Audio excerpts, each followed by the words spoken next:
एक सखी ने दूसरे से कहा कि ये बड़े तेज स्वभाव के, रहने दो इनसे। शत्रुघ्न जी से कहा, शत्रुघ्न जी से कि आप देवी जी की पूजा करो। सखियों को भरोसा था ये मौन रहते हैं, पर शत्रुघ्न जी ने मौन तोड़ा और बोले क्या बात है? बोले ये देवी जी की पूजा कर दो। शत्रुघ्न जी बोले कि देवी जी कहाँ की?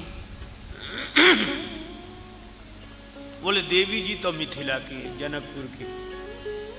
और शत्रुघ्न जी बोले आज हम पूजा कर देंगे, रोज कौन करेगा?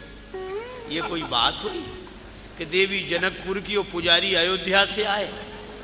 तो जहां की देवी वहीं का पुजारी ढूंढ लो। का है खुद परेशान, दूसरे को परेशान कर रहे। दूसरी सखी बोली कि ये तो चुप ही रहते तो ही अच्छा था। पर दूर बैठे थे भरत जी। भरत स्वभाव सुशीतलताई, सदा एक रस वरन न जाई। भरत जी से कहा आप पूजा करें तो दूल्हे का मंगल होता है, कुल देवी हैं ये। भरत जी को लगा कि मूल रूप से तो दूल्हा श्री राम जी ही हैं और राम जी का मंगल हो वह कार्य तो हम करना ही चाहिए। सखियों ने कहा चलिए पूजा कीजिए। भरत जी आए, पुष्प अक्षत रोली चंदन षोडशोपचार से पूजा हुई। दीपदान नैवेद्य वेद विधि। कहा कि प्रणाम करो। अब भरत जी का प्रणाम। भूतल परे लकुटी की नाई। और जैसे ही भरत जी पूजा के लिए चले तो लक्ष्मण जी को बड़ा अटपटा लगा। राम जी से बोले कि भैया देखा वो भरत भैया देखो पूजा के लिए चल दिए और उनकी बातों में आ गए, मिथिला की देवियों की बातों में आ गए, पूजा के लिए जा रहे हैं। राम जी बोले लक्ष्मण भरत साधु हैं। लक्ष्मण जी बोले सो तो हम भी जानते हैं, लेकिन इतना तो ख्याल रखना चाहिए कि ससुराल है, पूरी साधुता यहीं दिखानी है इन्हें। राम जी बोले कोई बात नहीं। उधर सखियों ने कहा पूजा पूरी हुई, अब प्रणाम करो। और भरत जी जैसे ही भूतल परे लकुटी की नाई तो सखियों ने खिलखिलाहट के साथ पर्दा हटा दिया और ताली बजाने लगी। देखो देखो देखो किसे प्रणाम कर रहे हो, किसे प्रणाम कर रहे हो। भरत जी ने जो आंख उठाकर देखा तो देवी जी की मूर्ति तो नहीं, राम जी की जूतियां हैं। सभी तो हंसने लगे, पर भरत जी के तो आंखों में प्रेमाश्रु भर आए, आंसू बरसने लगे। बार बार प्रणाम करने लगे, बार बार प्रणाम करने लगे। सखियों को लगा ये बार बार प्रणाम क्यों कर रहे हो? भरत जी बोले कि देवी हो हम तो तुम्हें भी प्रणाम करेंगे, क्योंकि तुम भी मेरे लिए पूज्य हो, इसलिए क्योंकि तुमने बता दिया कि मेरा सच्चा आधार कौन है। राम जी की पनही मोरे शरण, राम ही की पनही। और मानो संकेत था कि एक दिन राम जी भी मुझे 14 वर्ष के लिए छोड़कर चले जाएंगे, तब तब राम जी की इन्हीं पादुकाओं के सहारे मैं रह लूंगा।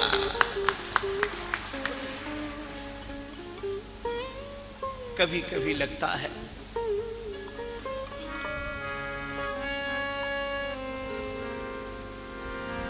चाहो नहीं कुबेर कोश बेर एक सुरेश पद, चाहो नहीं ज्ञानिन में ज्ञानी कहाओं में, चाहो नहीं योग ध्यान धारणा समाधि होते, जन्म मरण व्याधि रहित अविचल पद पाऊं में। फिर उर में राजेश बस एक अभिलाष शेष, ताहि कर जोर निज नाथ को सुनाऊं मैं। जहाँ पे जिन पे मड़रावे मन मधुप मुनीशन के, उन मंजू पद कंजन की पनही बन जाऊं मैं। उन मंजू पद कंजन की पनही बन जाऊं। मोरे शरण राम की पनही, मोरे शरण राम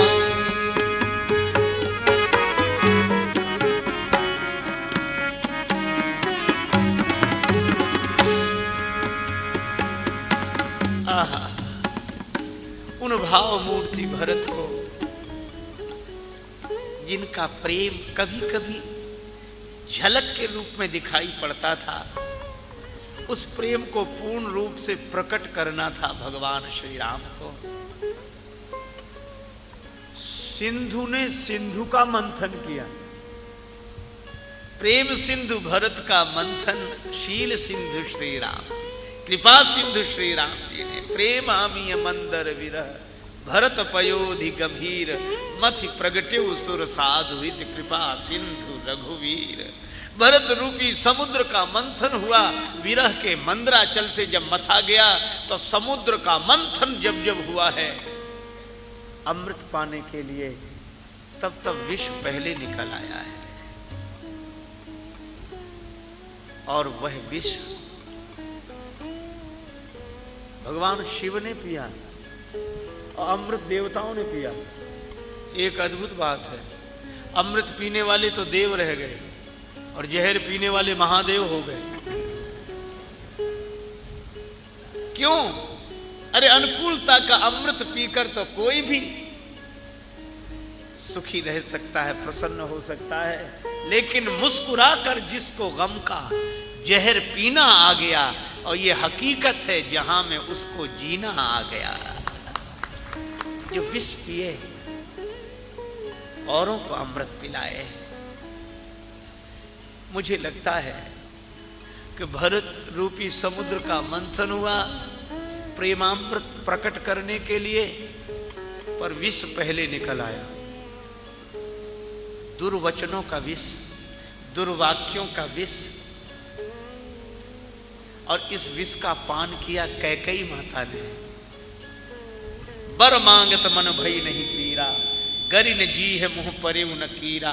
भूप प्रतीत तोरी किमि कीन्ही, मरण काल विधि मति हर लीनी। और कभी कभी तो मुझे लगता है कि अगर कैकेयी माता ने यह गरल पान न किया होता तो सारे समाज को राम प्रेम का अमृत कहां मिलता। स्वयं गरल का पान किया पर जग को अमीय पिलाया। ऐसी मां कैकेयी की महिमा जग ही जान न पाया। कैकेयी जी से भरत जी ने कह दिया, तुम मेरी मां नहीं हो। तजो पिता प्रहलाद विभीषण बंधु भरत महतारी। और यहां तक कि कैकेयी जबलों जियत रही, तबलों बात मातु सो मुंह भरी भरत न भूल कही। जब तक कैकेयी माता जीवित रही, भरत ने कभी मां नहीं कहा। ऐसे श्री भरत। लेकिन एक कथा मुझे स्मरण में आई। कौशल्या पहिगे दो भाई। श्री भरत शत्रुघ्न तो कौशल्या माता के भवन में गए। कैकेयी माता ने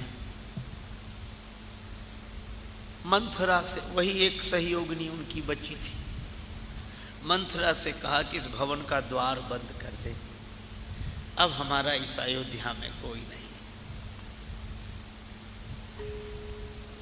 पर दूसरे दिन, 2 दिन बीतने पर सुमित्रा जी ने शत्रुघ्न जी से कहा कि शत्रुघ्न, कैकेयी माता उपेक्षिता हो गई है, तुम उनकी सेवा में जाओ। शत्रुघ्न जी गए, दरवाजा खटखटाया।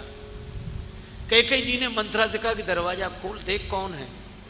जो दरवाजा खोलकर देखा तो शत्रुघ्न। अब मंथरा घबराई। उस समय तो भरत जी थे बचाने वाले, अब तो भरत जी भी संग नहीं है, पूरी दुर्दशा हो। कैकेयी जी ने पूछा कौन है।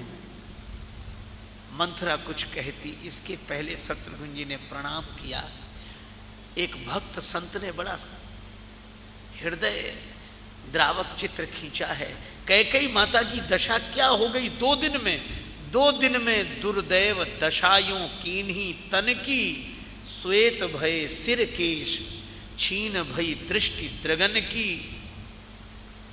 रक्त विहीना अस्थिमयी कंकाल देह में, मातु न जानी जाती यदि होती न गेह में।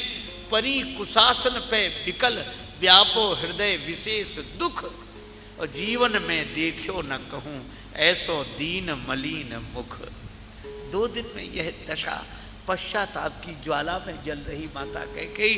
शत्रुघ्न जी ने प्रणाम किया और जैसे ही प्रणाम शब्द कान में पहुंचा, मां कैकेयी बोली, किसको प्रणाम कर रहे, कौन हो तुम, किसको प्रणाम कर रहे, प्रणम्य न दिखे कोई कहीं है।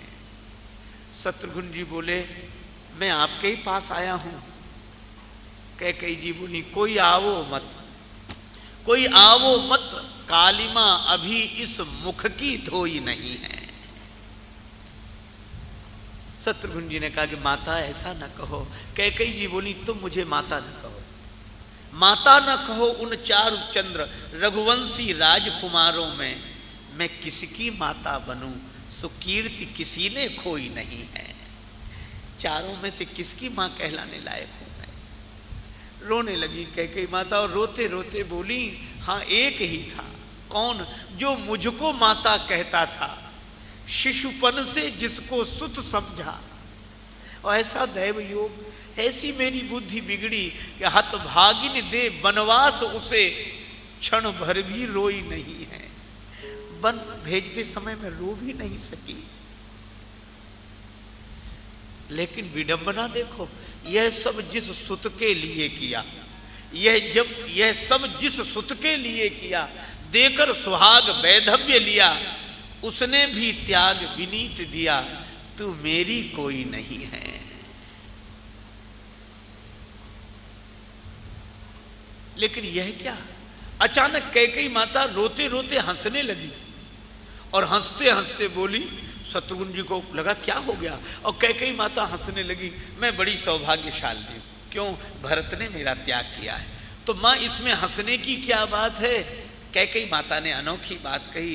कैकेयी जी ने कहा, मैं धन्य हो गई, आज भरत ने यद्यपि मुझको त्याग दिया।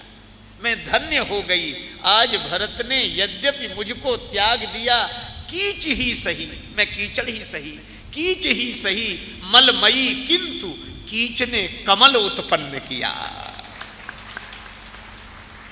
मेरी दुर्गंधि विनीत बहे, पर पुष्प मेरा सौरभमय है।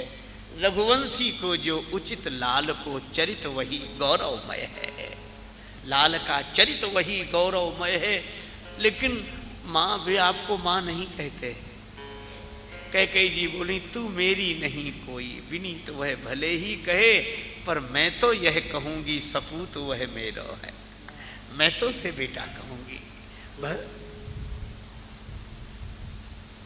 और भरत जी कौशल्या माता के द्वार पर आए हैं। बड़ा करुणापूर्ण प्रसंग है।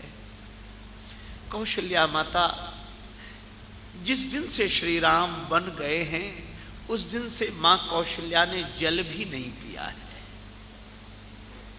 शरीर कृश है। माता कौशल्या एक सखी से पूछती हैं, आलीरी राम लखन कित होए हैं। राम लक्ष्मण कहां होंगे, और अगर वन में भी होंगे तो सवेरे से क्या खाया होगा। भोरही के भूखे हुए हैं, प्यासे मुख सूखे हुए हैं, चलत पांय दूखे हुए हैं, जगे मग रात के। रात भर जंगल में जागे होंगे, खाने को क्या मिला होगा, प्यास के कारण मुख सूख गया होगा। और एक बात क्या, सूरज की किरण लागे लाल कुमलाने हुए हैं, कंटक लगे ते झगा फाटे हुए हैं गात के। लेकिन अब तो शाम हो गई, आली अब भई सांझ, हुए हैं काहू बन माझ, भई क्यों ना बांझ, ही फाटे क्यों ना मातु के, त्याग के घरौना, काहू बन के तरौना तर, सोए हुए हैं छोना, बिछोना करी पात के। पत्तों के बिछोने पर छोना सोए होंगे जंगल में। कौशल्या जी हाथ में कुछ लिए हैं। क्या लिए हाथ में? तो तुलसीदास जी गीतावली में लिखते हैं, जननी निरखत बाण धनुहिया। राम जी के बचपन के खिलौने धनुष बाण को कौशल्या जी देख रही हैं और बार बार उर नैन नीलावत प्रभुजू की ललित पनहिया। राम जी की छोटी छोटी सी पनही कौशल्या माता हृदय से लगाती हैं, नेत्रों से लगाती हैं और कभी कभी कहती हैं, विधाता हाय जिन पिता के चार चार प्रतापी लाल। राम लक्ष्मण भरत शत्रुघ्न जैसे चार चार जिसके बेटे हों और आज क्रिया बिन बेहाल परी उन्हीं की काया है। बावरे विधाता विचित्र तेरी माया है। रोने लगी और रोते रोते चेतना नहीं रही, होश नहीं रहा। सखी से बोली, अब तो बड़ी देर हो गई, आज क्या बात है? मेरी पुत्र वधू में श्री सीता को आगे करके मुझसे आशीर्वाद लेने नहीं आई? सी आगे करी लेन आशीष न आई सुत वधुएं। सखी रोने लगी। वे यहां हैं कहां जो आती? नहीं समझा देना, यहां तो आना चाहिए, ये परंपरा है, इसका त्याग नहीं करना चाहिए।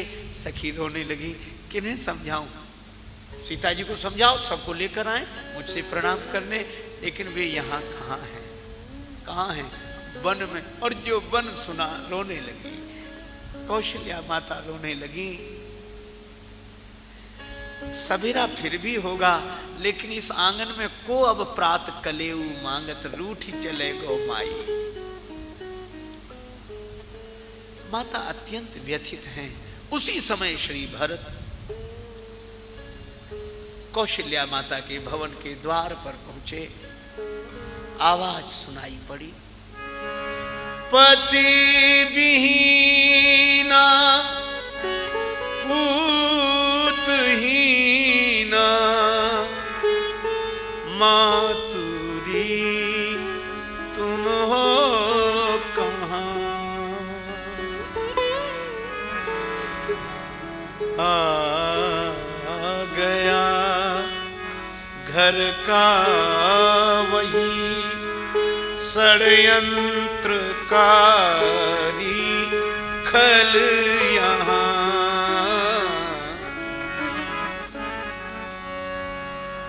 पतिहीना पूतहीना मातुरी तुम हो कहाँ? आ गया घर का वही षड्यंत्रकारी खल यहाँ। भरत जी की आवाज माता के कान में पड़ी। तुलसीदास जी लिखते, भरत ही देखी मातु उठी धाई। भरत ही देखी मातु उठी धाई। भरत को देखकर माता दौड़ पड़ी, लेकिन मन में उत्साह है भरत को तुरंत हृदय से लगा लेने का, पर तन तो उस लायक नहीं है, इसलिए चक्कर आ गया, गिर गई। मूर्छित अवनी परिझैयाई। मूर्छित अवनी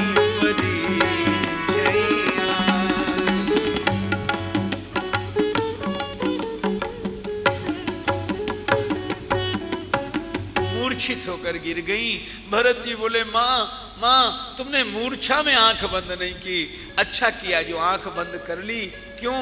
मुख न देखो माँ मेरा, मुख देखने में पाप है, किंतु कह दो हे भरत तुम पर सभी का श्राप है। पर माँ कौशल्या ने भरत के मुंह पर हाथ रख दिया। भरत ऐसा न कहो, ओ भरत बेटा न तुझ में द्वेष की दुर्गंध है, साक्षिणी मैं हूं मुझे उस राम की सौगंध है।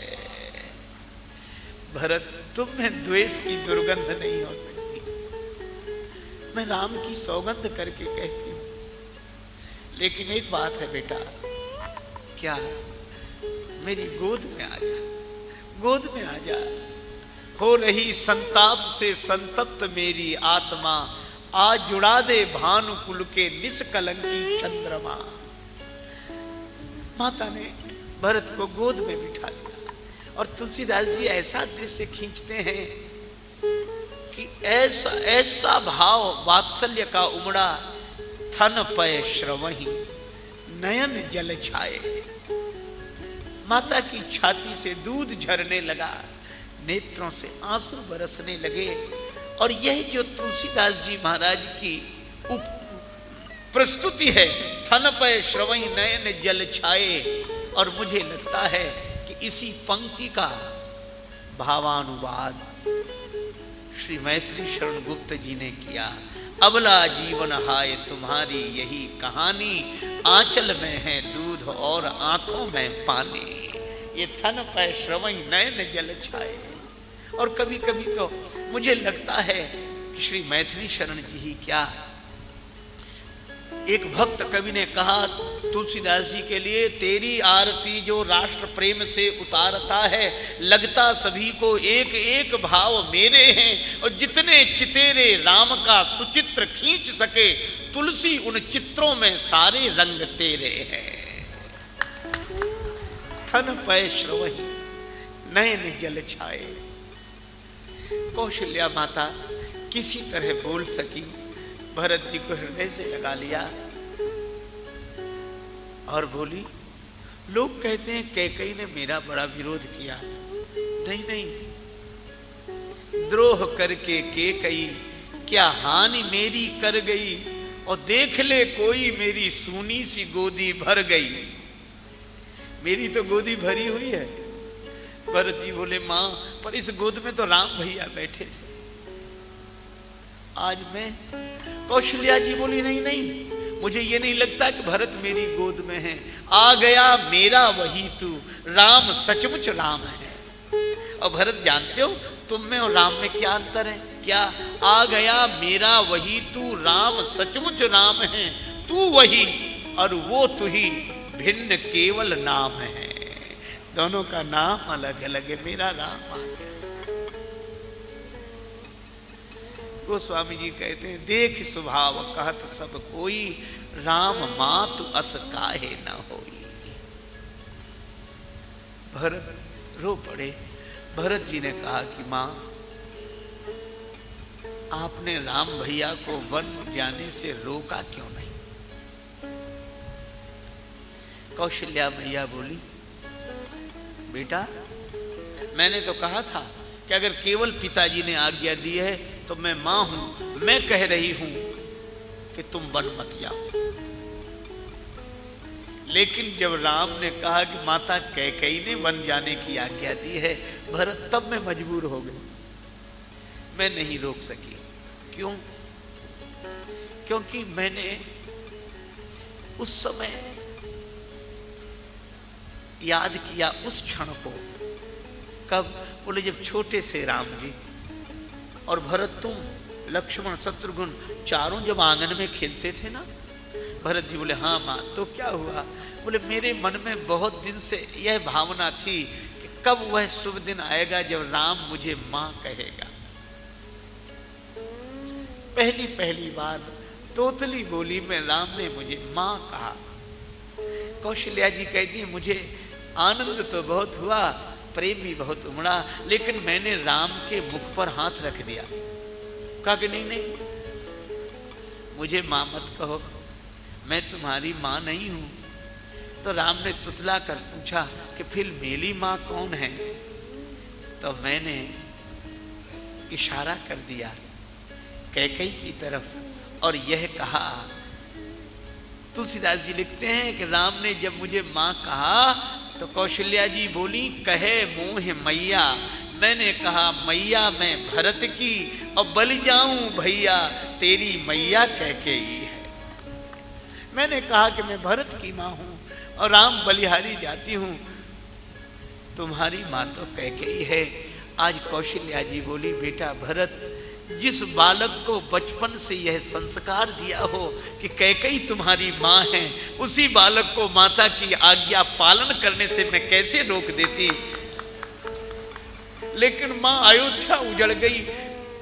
कौशल्या जी बोली चाहे सब कुछ उजड़ जाए पर संस्कार नहीं उजड़ना चाहिए, शुभ संस्कारों की तो रक्षा करनी चाहिए, स्थापना करनी चाहिए। कैसे रोकती, लेकिन मैं भी तो नहीं रह सकी राम के बिना। मैंने कहा कि राम, एक पंक्ति पर आप ध्यान देंगे। कौशल्या जी ने राम जी से कहा कि जो सुत कहो मोहि संग लेहु, तो तुम्हारे हृदय हो ये संदेह। अगर मैं यह कहूं कि मुझे भी वन में साथ ले चलो, तो तुम्हारे मन में संदेह हो जाएगा। स्पष्ट नहीं हुआ संदेह क्या हो जाएगा, बस पंक्ति लिखकर तुलसीदास जी आगे बढ़ गए। पर एक भाव मुझे बहुत प्रिय लगता है। कौशल्या जी बोली, राम तुम्हारे मन में एक संदेह हो जाएगा। क्या? बोले, एक तो भरत की मां कैकेयी हैं जो राम का युवराज पद पर अभिषेक उत्सव नहीं देखना चाहती। और कौशल्या जी बोली, अगर मैं कहूं कि राम मुझे भी अपने साथ वन ले चलो, तो तुम्हें कहीं यह संदेह ना हो जाए क्या राम की मां कौशल्या भी भरत का राज्याभिषेक नहीं देखना चाहती, इसलिए वन जाने की बात कर रही है? तो नहीं नहीं, राम जैसे मेरे लिए तुम, वैसा भरत, मैं भरत का राज्याभिषेक देखूंगी, यहीं रहूंगी। भरत जी तो रोने लगे, चरणों में सिर रख दिया। माता, तुम्हारे जैसे जननी के कोख से परमात्मा ही प्रकट होते हैं, मनुष्य रूप में अवतार लेते हैं। श्री भरत रात्रि भर कहते रहे एक ही बात, मां, अगर राम जी के वन गमन में मेरी सलाह हो तो जितने भी पाप हैं, उपपातक हैं, उन सब का फल मुझे मिल जाए। कौशल्या मैया बोली, भरत दोबारा मत कहना ऐसा। एक बात याद रखो, चंद्रमा में चाहे आग पैदा हो जाए, चंद्रमा में अग्नि प्रकट हो जाए, लेकिन भरत तुम राम के विरुद्ध नहीं हो सकते। सवेरा हुआ, गुरुदेव वशिष्ठ आए। भरत को देखकर तो गुरुदेव वशिष्ठ भी रोने लगे। बिलखि कही मुनिनाथ, सुनऊ भरत भावी प्रबल, बिलखि कही मुनिनाथ, हानि लाभ जीवन मरण जस अपजस विधि हाथ। महाराज दशरथ का अंतिम संस्कार होने जा रहा था। माताएं सब सती होने के लिए आगे बढ़ी। आहा, भरत ने चरण पकड़ लिए सभी माताओं। कौशल्या जी ने कहा, क्यों रोक रहे हो? भरत जी ने कहा कि मां, पिताजी का मनोरथ था श्री राम जी को राज्य पद पर बैठे हुए देखने का, लेकिन उनकी वे आंखें यह दृश्य नहीं देख सकी, तो वे आपकी आंखों से तो वे दृश्य देखें। अपना मनोरथ देख पाए न पूज्य पिता, उनका मनोरथ मां किसको दिखाऊंगा? और इतने पर भी न मानोगी कहना यदि मेरी मात, तो तुमसे प्रथम साथ में पिता के मैं चिता में जल जाऊंगा। गही पद भरत मातु सब राखी, रही रानी दर्शन अभिलाखी। वह दिन बीता। दूसरे दिन आपातकालीन बैठक बुलाई गई। गुरुदेव वशिष्ठ विराजमान हुए। माता कौशल्या और माताएं, मंत्रीगण सब इकट्ठे हुए। गुरु जी ने कहा कि भरत, आहा, तुम्हारे पिता ने तुम्हें राज्य दिया है और पुत्र का धर्म है पिता की आज्ञा का पालन करना, इसलिए इस राज्य पद को स्वीकार करो। हाँ, एक बात है, तुम्हें अगर यह उचित न लगे तो राम जी के आने पर यह पद उन्हें सौंप देना। सेवा करे स्नेह सुभाएं। इसे सुनकर श्री सीताराम जी भी प्रसन्न होंगे और कोई इसे अनुचित नहीं बताएगा। इस पद पर बैठो। माता कौशल्या बोली, बेटा तुम्हें यह बात अच्छी ना भी लगे तो भी पद पर बैठ जाओ, क्योंकि पूत पथ्य गुरु आयसु आहाई। गुरुदेव की आज्ञा पथ्य समझकर स्वीकार करना। मंत्रियों ने भी कहा कीजिए गुरु आयसु अवश्य, कहीं सचिव कर जोर। भरत जी ने सबकी बात सुनी, अंत में बोले गुरुदेव आप बिल्कुल ठीक कह रहे हैं,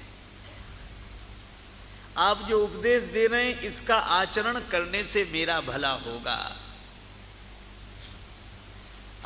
क्या क्या भरत जी के गुणों की बात करूं, शील गुण भरत जी का। इसलिए गुरु अवमान दोष नहीं दूसरा, गुरुजनों की बात का मंडन किया, फिर अपना निवेदन किया।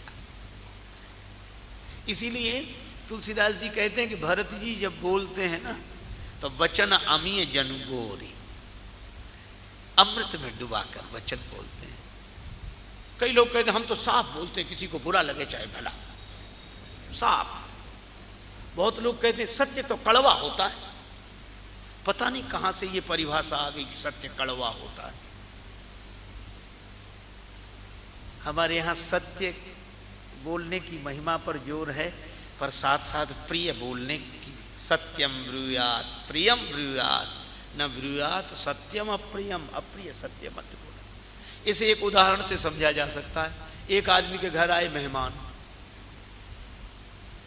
बहुत जल्दी में थे, मिले और बोला मैं जा रहा हूं। बोले ऐसे कैसे? घर आए, कुछ खा पी कर जाओ, जल्दी बनवा देता हूं।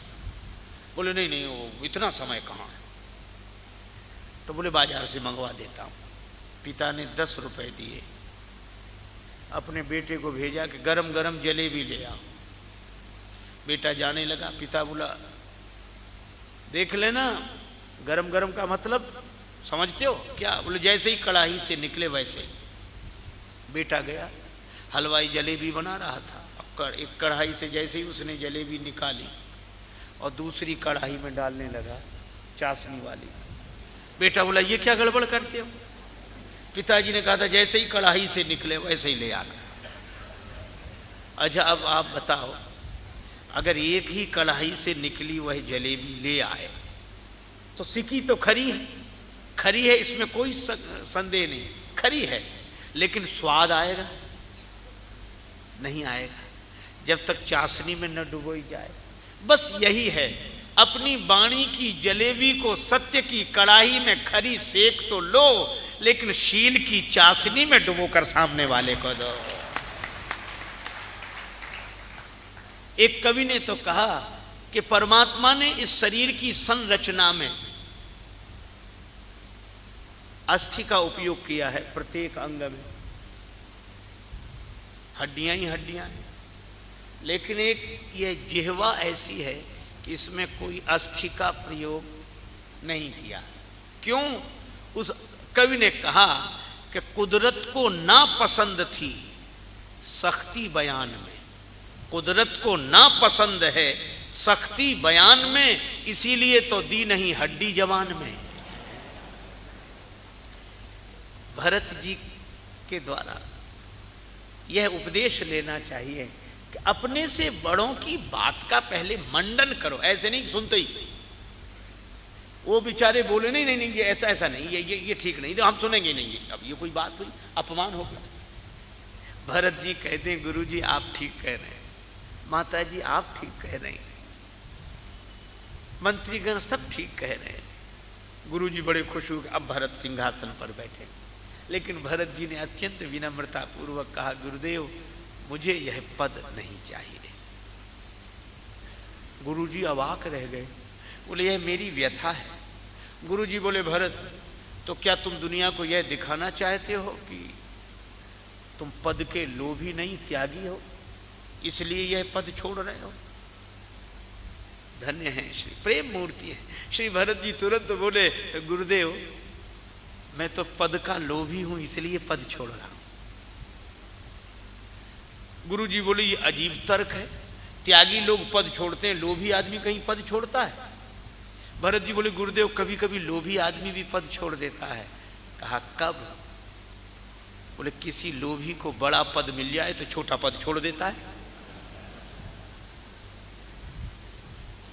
तो भरत इस अयोध्या के राज्य पद से भी कोई पद बड़ा है? हाँ गुरु जी। देखे बिनु रघुनाथ पद जिय के जननी न जाय।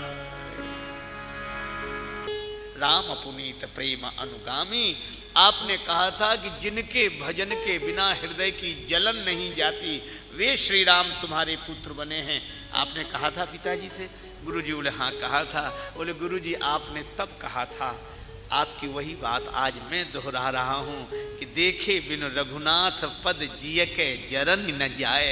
तो आपकी ही आज्ञा का पालन है। गुरुजी प्रसन्न हो गए, लेकिन एक बात कही, भरत अगर मैं तुम्हें बलात् जबरदस्ती सिंहासन पर बिठाऊं तो नहीं बैठोगे?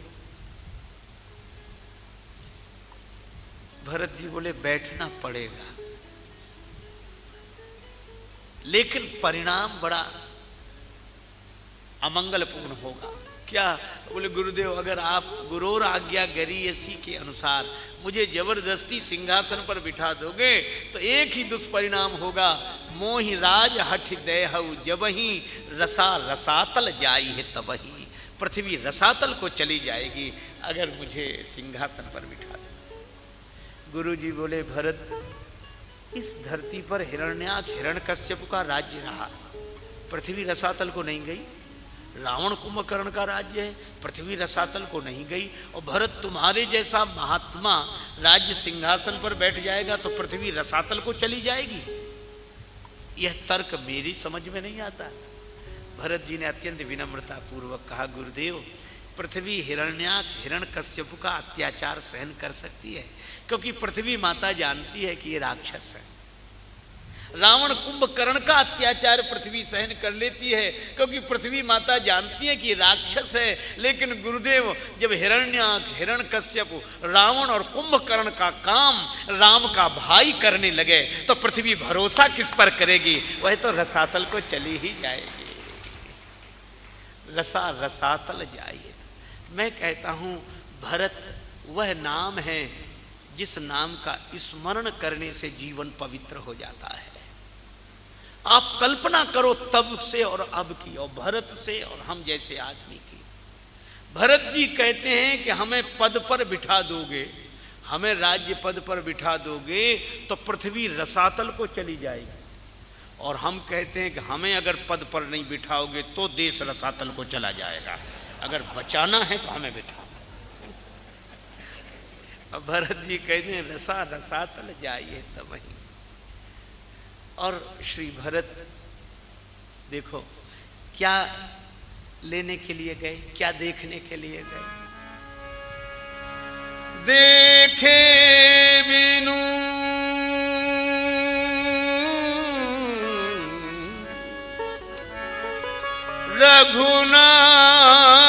रघुनाथ पद जिय के जननी न जाए। भज मन राम चरण सुखदाई, भज मन राम चरण सुखदाई। राम चरण सुखदाई, राम चरण सुखदाई। भज मन राम चरण सुखदाई।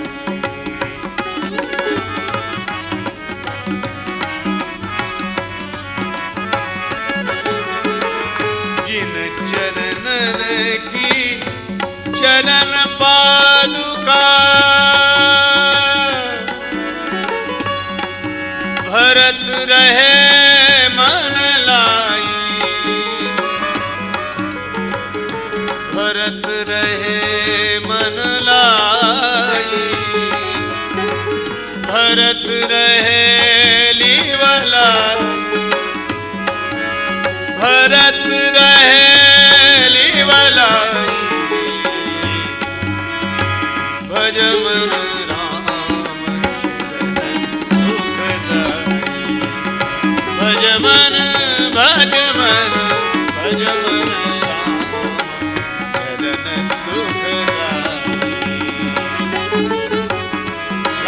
चरण सुखदाई।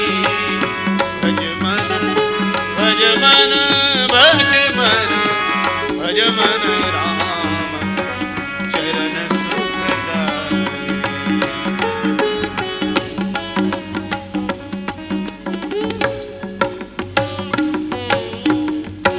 भरत जी क्या देखने के लिए गए? देखे बिनु रघुनाथ पद, जिय के जननी न जाए। वे राम जी के पद दर्शन के लिए गए पद दर्शन के लिए, और लौटे तो पादुका लेकर। गए पद दर्शन के लिए, लौटे पादुका लेकर। आहा, देखो भगवान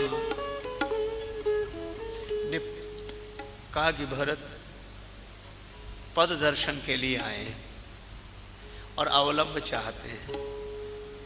अवलंब क्या? बोले पद यहां ही नहीं, हम जहां रहें वहां पद दिखाई देते रहे, वहां पद कमलों का स्मरण होता रहे, चिंतन होता रहे, तो भगवान के पद चिंतन का अवलंब मिल जाए। और अवलंब कैसे?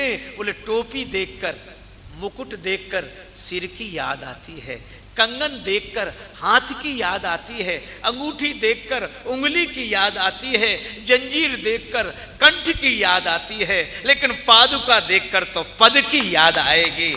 इसलिए भगवान ने प्रभु करी कृपा पावरी दीन, सादर भरत शीस धरी। प्रभु करी कृपा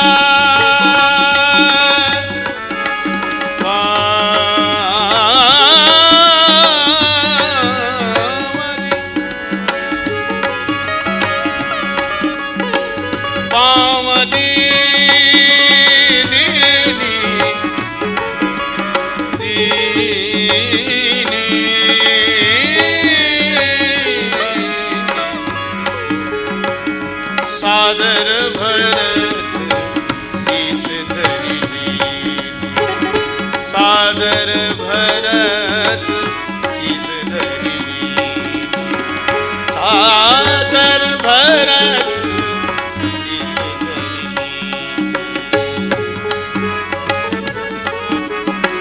शीस धरि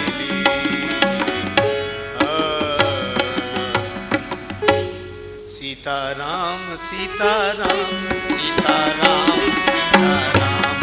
सभी लोग आरती के बाद ही जाएंगे, कृपया आरती के बाद ही जाएं। सीताराम सीताराम सीताराम सीताराम। मैं आरती के लिए अनुरोध करता हूँ श्रीमती जयश्री बनर्जी, पूर्व सांसद, श्री भगवान दास भगवान जी भाई धीरावाणी, डॉक्टर आशुतोष श्रीवास्तव, के आशुतोष साकल्ले, रामकिशोर अग्रवाल जी, अशोक राठी जी, महेश भट्टर जी, अंबिकेश्वर दुबे जी, नरेंद्र खजांची गाड़ावाला, चंद्र प्रकाश मिश्रा जी गाड़ावाला, पंडित इंद्रपाल तिवारी जी, डॉक्टर BM अरोड़ा जी, श्री संतोष मीणा जी, चीनू भाई शाह, श्री अजीत जैन जी, श्री सीताराम जी महाराज की, गिरिराज चाचा जी, श्री हनुमान जी महाराज की, श्री तुलसीदास जी महाराज की, सब संतन की जय, सब भक्तन की। कृपया सभी आरती संपन्न होने के बाद ही जाएं। जय जय श्री राधे श्याम। नमः पार्वती पतये हर हर जैन मुनियों के चरणों में महारती राम सिया की जय आरती राम सिया की जय आरती राम सिया आरती राम सिया। सिया राम जी सिंहासन सोहे ऋषि पुनियन के मन मोहे निरखे छवि सिय पिया की जय राम सिया की जय राम सिया